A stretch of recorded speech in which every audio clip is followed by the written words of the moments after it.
Hello friends, welcome to our channel dicey trade. हम Nifty के chart analysis में पिछले कुछ दिनों से 23,870 के रेजिस्टेंस के बारे में डिस्कस कर रहे हैं और हम बात कर रहे हैं कि जब तक ये डेली बेसिस पे 23,870 या 23,900 के ऊपर क्लोज नहीं होता है, तब तक यहाँ पर किसी भी टाइप की तेजी की पोजीशन को अवॉइड ही करना है।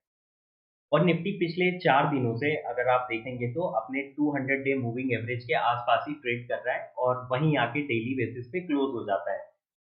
अगर हम 200 डे मूविंग एवरेज के बारे में डिस्कस करें तो आप सभी को मालूम होगा कि 200 दिन का जो मूविंग एवरेज होता है, को तोड़ना या उसको ब्रेक करना किसी भी स्टॉक या इंडेक्स के लिए एक वेरी शाइन होता है। हालाँकि अभी जो निफ्टी में 200 डे का जो मूविंग एवरेज है वो अभी ब्रेक नहीं हुआ है। उसके लिए यहाँ पर एक 200 डे मूविंग एवरेज के बिलो जाके एक इंडिपेंडेंट कैंडल का बनना काफ़ी ज़रूरी है। उसी के बाद ही ये चैनल या 200 डे मूविंग एवरेज को हम ब्रेक मानेंगे। और हम निफ्टी के इम्पोर्टेंट लेवल्स के बारे में डिस्कस करें तो आप लोगों को मालूम होगा, जब तक निफ्टी पोजिशनल बेसिस पे 23,900 के आसपास क्लोजिंग देना शुरू नहीं करता है, तब तक हम यहाँ पर किसी भी टाइप की लॉन्ग पोजीशन को अवॉइड करेंगे। और अगर निफ्टी आने वाले कुछ ट्रेडिंग सेशंस में या हो सकता है मंडे के दिन अगर 23,900 या 920 के आसपास अगर क्लोजिंग देता है, तो आप इसको कैरी फॉरवर्ड कर सकते हैं या फ्रेश नई लॉन्ग पोजीशन बना सकते हैं, जिसके टारगेट आपके 24,200 तक के हो सकते हैं। अगर हम निफ्टी के शॉर्ट ट्रेड के बारे में बात करें तो जब तक इस कैंडल का जो कि 23,550 का जो लो लगाया था 20 दिसंबर के दिन, जब तक ये ब्रेक नहीं होता है तब तक हम यहाँ पर किसी भी टाइप की शॉर्ट पोजीशन भी अवॉइड करेंगे। अगर आने वाले ट्रेडिंग सेशन में 23,550 का अगर लेवल ब्रेक होता है तो आप इंट्राडे में यहाँ पर 23,300 तक के टारगेट के लिए आप यहाँ पे एक शॉर्ट ट्रेड इनिशिएट कर सकते हैं।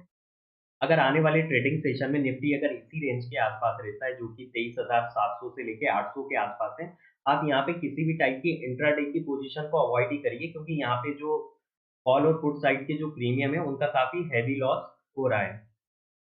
आप निफ्टी को किसी भी टाइम फ्रेम में एनालिसिस कर लीजिए, लेकिन जब तक निफ्टी पोजिशनल या डेली बेसिस पे अपने इंपॉर्टेंट सपोर्ट और रेजिस्टेंस लेवल को जब तक ब्रेक नहीं करेगा, तब तक यहाँ पर किसी भी टाइप का प्राइस में मूवमेंट नहीं होगा। और अगर देखा जाए जब तक निफ्टी 200 डे मूविंग एवरेज के आसपास है, तो यहाँ पर आप किसी भी टाइप की बार-बार शॉर्ट या लॉन्ग पोजीशन को अवॉइड करिए, क्योंकि यहाँ पर जो भी मूव आएँगे वो काफ़ी वाइड रहेंगे। और इसी के साथ हम बैंक निफ्टी के चार्ट को भी एनालिसिस कर लेते हैं। जैसा कि आप सब लोगों को मालूम होगा, हमने अपनी लास्ट वीडियो में 51,200 के एक रेजिस्टेंस के बारे में बात की थी, कि जब ये बैंक निफ्टी इसके ऊपर क्लोज होना शुरू हो जाएगा, तो हम यहाँ पर एक फ्रेश लॉन्ग पोजीशन बिल्डअप कर सकते हैं। अगर देखा जाए बैंक निफ्टी में ये जो 700-800 पॉइंट का जो फॉल आया था, उसके अगले ही दिन बैंक निफ्टी ने 51,200 के ऊपर क्लोजिंग दी थी। लेकिन हमने यहाँ पर किसी भी टाइप की लॉन्ग पोजीशन को अवॉइड ही किया था। हमने यहाँ पर लॉन्ग पोजीशन इसलिए नहीं बनाई थी, क्योंकि उसके 1 दिन पहले ही निफ्टी ने जब ये फॉल दिया था 700-800 पॉइंट का, तो देखा जाए लगभग 200 डे मूविंग एवरेज के आसपास आ चुका था। और उसके अगले ही दिन बैंक निफ्टी ने फिर क्लोजिंग दी, तो कॉन्फिडेंस देखा जाए तो काफ़ी वीक था यहाँ पे किसी भी टाइप की लॉन्ग पोजीशन बनाने के बारे में। और अगर हम बैंक निफ्टी के ट्रेड सेटअप के बारे में बात करें तो आप यहाँ पर फ्रेश लॉन्ग पोजीशन बना सकते हैं, जिसके स्टॉप लॉस रहेंगे 51,000 के आसपास, और आप यहाँ 51,200 और 300 के आसपास से यहाँ ऐड कर सकते हैं, जिसके जो आने वाले ट्रेडिंग सेशन में जो टारगेट होंगे या इंट्राडे में जो टारगेट हो सकता है 51,900 और 52,000 तक के टारगेट आपको देखने को मिल सकते हैं। और इसी के साथ निफ्टी या बैंक निफ्टी के जो हैवी वेटेज स्टॉक हैं या जो हैवी कंपोनेंट्स हैं, हम उनको भी एनालिसिस कर लेते हैं। एचडीएफसी बैंक के चार्ट को देखें तो काफ़ी लंबी गिरावट के बाद इसने पिछले कुछ दिनों से 50 डे मूविंग एवरेज के आसपास से इसने एक सपोर्ट लिया है। और देखा जाए जो इसका हिस्टोरिकल जो सपोर्ट है, शॉर्ट टर्म जो सपोर्ट है, जो कि ₹1778 के आसपास है, वहाँ पर भी इसने अच्छा खासा एक अपना बेस फॉर्मेशन किया है। तो देखते हैं यहाँ आने वाले सेशन में क्या होता है। आईसीआईसीआई बैंक के चार्ट को देखते हैं तो यहाँ पर भी इसने 50 डे मूविंग एवरेज के आसपास एक सपोर्ट लेने की कोशिश की है। और इसी के साथ अगर हम एक्सिस बैंक के चार्ट को देखें तो यहाँ पर भी इसने सपोर्ट लेने की कोशिश की है, जो कि एक यहाँ पे जो गैप था जो कि अप्रैल में बना था, उसको गैप को फिल करके यहाँ पर इसने एक सपोर्ट लिया है। अगर हम कोटक महिंद्रा बैंक के चार्ट को देखेंगे तो आप यहाँ देखेंगे कि इसके जो शॉर्ट टर्म मूविंग एवरेज है, जो कि 50 डे मूविंग एवरेज है, और जो लॉन्ग टर्म मूविंग एवरेज है, जो 200 डे मूविंग एवरेज है, ये जो येलो लाइन है, और इसको पिछले 2 दिन से ये टेस्ट करने की कोशिश कर रहा है। तो देखते हैं कि नेक्स्ट ट्रेडिंग सेशन में इसको क्रॉस कर पाता है या नहीं कर पाता है।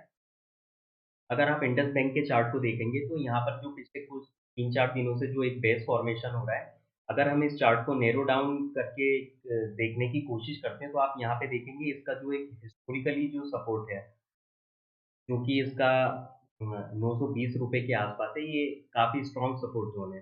तो देखते हैं ये आने वाले ट्रेडिंग सेशन में होल्ड होता है या नहीं होता है। वैसे देखा जाए तो यहाँ पे एक लंबी गिरावट आने के बाद यहाँ पे ये थोड़ा-सा रुकने के संकेत तो दे रहा है। अगर हम एसबीआई के चार्ट को एनालिसिस करें तो आप यहाँ पे देखेंगे 50 डे और 200 डे मूविंग एवरेज को इसने वॉयलेट करने की कोशिश तो की है, लेकिन देखा जाए ये अपने एक स्ट्रॉन्ग सपोर्ट ज़ोन के आसपास ही ट्रेड कर रहा है। अगर हम बैंकिंग स्टॉक्स के बारे में बात करें तो लगभग सभी जो बैंकिंग स्टॉक हैं, जो कि बैंक निफ्टी में काफ़ी कंट्रीब्यूशन करते हैं, जो हेवी वेटेज हैं, वो अपने लगभग स्ट्रॉन्ग सपोर्ट ज़ोन के आसपास ही ट्रेड कर रहे हैं। और यही रीज़न है कि हम बैंक निफ्टी को लॉन्ग कर सकते हैं, आने वाले कुछ ट्रेडिंग सेशंस के लिए। और इसी के साथ हम रिलायंस के चार्ट को भी एनालिसिस कर लेते हैं। आप देखेंगे कि एक लंबी गिरावट के बाद यहाँ पे पिछले 3-4 दिनों से इसने एक सपोर्ट लेने की कोशिश की है। अगर रिलायंस में आने वाले ट्रेडिंग सेशन में या मंडे के सेशन में अगर 1230 का लेवल अगर इंट्राडे में एक बार क्रॉस होता है, तो आप यहाँ भी अच्छी खासी तेज़ी एक बार के लिए देख सकते हैं। इन्फोसिस के चार्ट को देखें तो आप यहाँ पे देखेंगे पिछले काफ़ी टाइम से एक रेंज में ट्रेड हो रहा है, जो कि 1990 से लेके और 1860 तक की एक रेंज में ही ट्रेड हो रहा है। और जब तक ये स्टॉक एक रेंज में ट्रेड हो रहा है, तब तक आप यहाँ पर अगर ये रेजिस्टेंस ज़ोन के आस-पास आता है, तो यहाँ से सेल करिए और जो सपोर्ट ज़ोन के आस-पास आता है, तो यहाँ पर आप बाय कर सकते हैं। एक बार हम टीसीएस के चार्ट को भी एनालिसिस कर लेते हैं। जैसा कि आप यहाँ पे देख रहे होंगे, ये अपने शॉर्ट टर्म और लॉन्ग टर्म मूविंग एवरेज के बीच में ही ट्रेड हो रहा है। जब तक 50 डे मूविंग एवरेज क्रॉस नहीं होता है, तब तक यहाँ किसी भी टाइप की नई तेज़ी तब तक के लिए आप अवॉइड करें। अगर आपको वीडियो अच्छा लगा हो तो लाइक, शेयर करें और चैनल को सब्सक्राइब करें। Thanks for watching.